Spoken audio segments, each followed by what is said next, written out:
రెడ్డి గారు రైతు భరోసా డబ్బులు ఇచ్చారని రైతు బాంధవుడు అని చెప్తున్నారు.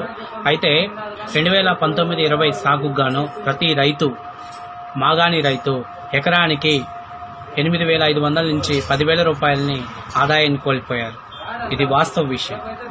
ఎందుకంటే 2018-19 చంద్రబాబు గారి ప్రభుత్వంలో 75 కేజీల బీపీట్ల బస్తాని మేము 1400 ఫస్ట్ స్టార్టింగ్ 1600 నుంచి అమ్ముకుంటూ వచ్చి 1400, 1350 వరకు అమ్మాము.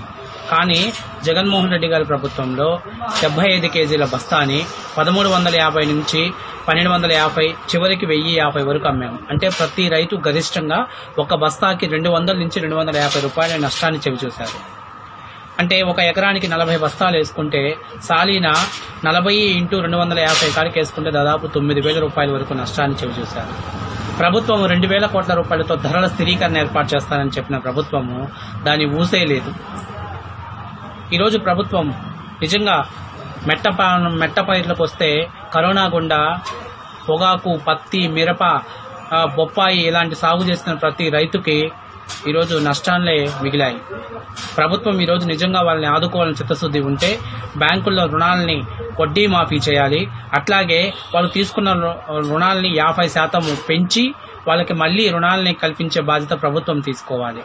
లేకపోతే ఈరోజు సాగు చాలా భారమైనటువంటి పరిస్థితి ఉంది. ప్రతి రైతుని ఆదుకోవాల్సిన బాధ్యత ప్రభుత్వం పైన ఉంది. కాబట్టి ఖచ్చితంగా ప్రభుత్వం 2019-20కి గాను రుణాల మీద ఉన్నటువంటి వడ్డీల్ని పూర్తిగా మాఫీ చేసి అట్లాగే బ్యాంకర్లతోటి మాట్లాడి 50% పెంచి మళ్లీ రుణాలను ఇచ్చినట్లయితే రైతులకు నూతన ఉత్తేజంతో మళ్లీ 2020-21 సాగుకు గాను సంసిద్ధమైనటువంటి పరిస్థితి ఏర్పడుతుంది. మరి ప్రభుత్వం ఈరోజు ఆలోచన చేస్తుందో లేదో ప్రభుత్వ విజ్ఞతకే వదిలేస్తున్నాము. మీరు రైతు భరోసా 12,500 రూపాయలు ఇస్తానని చెప్పి చివరికి కేంద్రం డబ్బులతో కలిపి కేవలం 7,500 రూపాయలు ఇచ్చి 13,500 మేము సాయం చేశామని చెప్పుకోవడం ఎంతవరకు కరెక్ట్? మీరు 12,500 రూపాయలు ఇస్తానని చెప్పారు.